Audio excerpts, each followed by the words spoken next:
여성의 얼굴 절반이 인분으로 범벅이 됐습니다. 옷에도 쓰고 있던 안경에도 인분이 묻어 있습니다. 지난 10일 50대 어린이집 교사는 세종의 한 어린이병원에서 학부모에게 인분이 묻은 기저귀로 뺨을 맞았습니다. 자신을 아동학대로 신고하겠다는 학부모를 찾아갔다가 봉변을 당했습니다. 손에 봉투를 들고 병실에서 나온 학부모는 교사를 데리고 화장실로 들어왔습니다. 학부모는 종이봉투에서 기저귀를 꺼내 교사의 얼굴을 때린 뒤 나가버렸습니다. 혼자 남은 교사는 화장실에서 뒤처리를 해야 했습니다. 그 순간 제가 그걸 정리를 하고 있더라고요. 제 모습보다 어머님이 얼마나 화가 나셨으면 이랬을까라는 생각이 더 들면서 사건의 발달은 어린이집에서 가해 학부모의 아이 목 부위에 상처가 생기면서 시작됐습니다. 학부모는 교사의 아동학대를 주장한 반면 어린이집 측은 다른 원화와 마찰로 생긴 상처라는 입장입니다. 선생님이 해놓고 이제 아이 핑계를 댄다고 이제 그렇게 생각을 하셨고 앞에 아이가 멍들어 오는 것들도 선생님이 다 한 거다라고 의심을 좀 하셨습니다.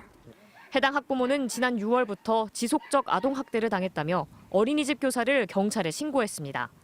또 교사와 자신의 아이에게 상처를 입힌 아이의 부모에게 100만 원씩을 요구한 것으로 알려졌습니다. 사건 이후 해당 교사는 정서적 불안을 호소하며 병원에서 치료를 받고 있습니다. 저는 화가 나던데 와이프는 그게 이렇게 정신 나간 사람처럼 있더라고요. 눈물이 나고 그 상황에 또 들어가니까 뭐 또 내가 이걸 잘했으면 이렇게까지 안 됐을까. 피해 교사는 가해 학부모를 상해 혐의로 경찰에 고소했고 어린이집은 아이를 퇴소 처리했습니다. 경찰은 조만간 가해자로 지목된 학부모를 불러 사건 경위를 조사할 예정입니다. MBC 뉴스 박선진입니다. 이영승 선생님 부인 첫 해인 2016년 담임을 맡은 6학년 입안 학생이 페트병을 자르다 손을 다쳤습니다. 수업 도중 발생한 사고라 학교 안전공제회 보상금 200만 원을 지급했습니다. 하지만 학부모는 돈을 더 요구했고 학교 측은 휴직하고 군복무를 하던 선생님에게 직접 해결하라고 했습니다. 결론은 그거잖아요. 치료비잖아요. 그거를 해결을 하라고 그렇게 전화를 했어요. 이게 끝이 아니었습니다. 3년이 지나 해당 학생이 고등학교 입학을 앞둔 2019년 12월 31일. 학부모는 2차 수술 예정이라며 선생님에게 다시 연락했습니다. 성형수술비 명목으로 돈을 달라는 요구는 이후로도 계속된 걸로 보입니다. 2020년이었는지 21년이었는지 포금하는 사람이 아닌데 엄청나게 포금을 했어요. 지금 또 학부모가 연락을 한다. 제가 그분하고 합의 안 할 거예요. 사실을 확인하려 했지만 해당 학부모는 통화를 거부했습니다. MBC 차주혁 기자라고 하는데요. 여보세요?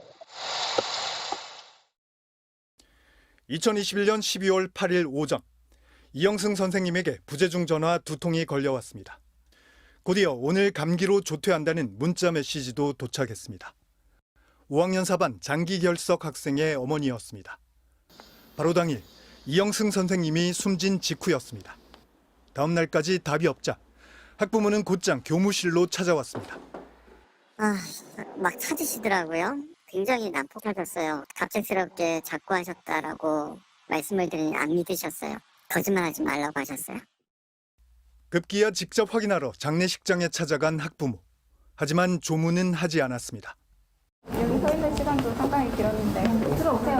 아니, 저는 방명록 작성을 놓고는 유족들과 실랑이를 벌이기도 했습니다. 어머니, 남의 장례식장이 누구 터예요? 아니, 한대 더 아세요? 어머니 몰라요. 어머니 성함 얘기 안 해주셨잖아요. 누구 학부모인지도 얘기 안 해주셨잖아요. 제가 무슨 일로 왔나 봐요. 그렇죠. 당시 유족들은 악성 민원을 제기했던 학부모일 거라 직감했다고 합니다. 나도 인사 한 번 안 한 거잖아. 너무 화나잖아. 장례식 방문 목적을 묻는 MBC 전화에 해당 학부모는 이렇게 반응했습니다. 어머니 그날 장례식장 가셨죠? 모르겠습니다. 전화하지 마세요. MBC 차주혁 기자님을 제가 그러면 역으로 조사를 해야겠네요. 목숨을 끊기 전날엔 따돌림을 당하는 학생 부모의 또 다른 민원이 있었습니다. 아이를 따돌린 학생들에게 공개 사과를 시켜달라. 이 요구는 들어줄 수 없다고 했습니다. 왜 그렇게 화를 심하게 내셨나요? 아무것도 해주시는 게 없잖아요. 모두의 선생님이 있는 건 맞지만 그럼 우리 아이한테는 선생님이 어떤 역할을 해주실 수 있냐. 전 이런 식으로 화를 냈죠. 이들 3명의 학부모는 서로의 존재를 몰랐습니다. 선생님이 힘들었던 것도 다른 학부모 탓이라고 생각했습니다. 요즘 엄마들처럼 별거 아닌 일에 또르르 학교를 가서 이거 고쳐주세요, 저거 고쳐주세요 이렇게 떠넘기듯이 한 게 아니고 선생님이 원래 하시는 일이 그거잖아요. 학부모들의 민원을 혼자 감당해야 했던 이영승 선생님은 원래 하던 일을 끝내 견디지 못하고 30살 생을 마감했습니다. MBC 뉴스 차주혁입니다. 수도권의 한 초등학교 상담교사는 재작년 교실에서 흉기로 난동을 부리던 6학년 남학생을 혼자 상담실로 데려와야 했습니다. 아이가 이제 너무 흥분을 하다 보니까 불안한 상태인데 다른 아이들 봐야 되잖아요. 상담실에 온 학생은 흉기는 내려놓았지만 흥분이 가라앉지 않은 상태였습니다. 너무 불안정하고 동공이 흔들리고 있는 그 눈빛이 있거든요. 학생과 단둘이 있어야 했던 교사는 극도의 공포를 느꼈습니다. 아이가 진정이 안 되고 저는 여성이고 혼자 있다 보니까 상담실에 물건이 많은데 이거를 던질 것 같아. 실제로 폭행을 당한 경우도 적지 않습니다. 담임선생님이 때렸는데 그걸 상담사한테 말도 안 하고 그냥 상담실에 보내서 얘가 선생님을 또 때린 거죠. 학교폭력 관련 학생들을 자주 상대하면서 학부모들의 악성 민원도 집중되고 있습니다.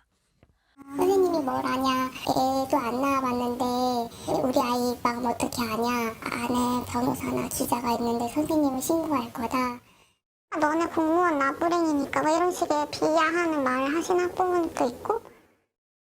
학부모들의 폭력과 협박에 시달리기도 합니다. 근데 차라리 고성방가나 기물파손이 낫더라고요. 누구 아는 사람 있는데 당신 교직 못하게 내가 이제 교직 못하게 뭐 할 거다. 대부분의 상담실은 교실과 떨어져 있습니다. 이렇게 분리된 공간에서 상담교사가 혼자 일을 하다 보니 학생이나 학부모로부터 교권 침해를 당하더라도 즉각적인 도움을 받기가 어렵습니다. 학생들의 아픈 마음을 돌보기 위해 지난 2007년부터 일선학교에 배치된 상담교사는 전국에 5,300여 명.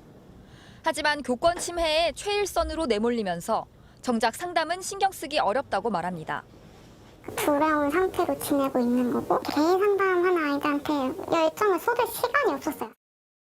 최근 일부 교육청들이 내놓은 해법은 상담실 호출벨 설치 정도. 상담교사들은 제대로 된 조치가 마련되지 않는다면 학교 상담 체계가 무너질 거라고 입을 모읍니다. 이직할 수 있는 방법이 없을까를 계속 생각을 하고 있어요.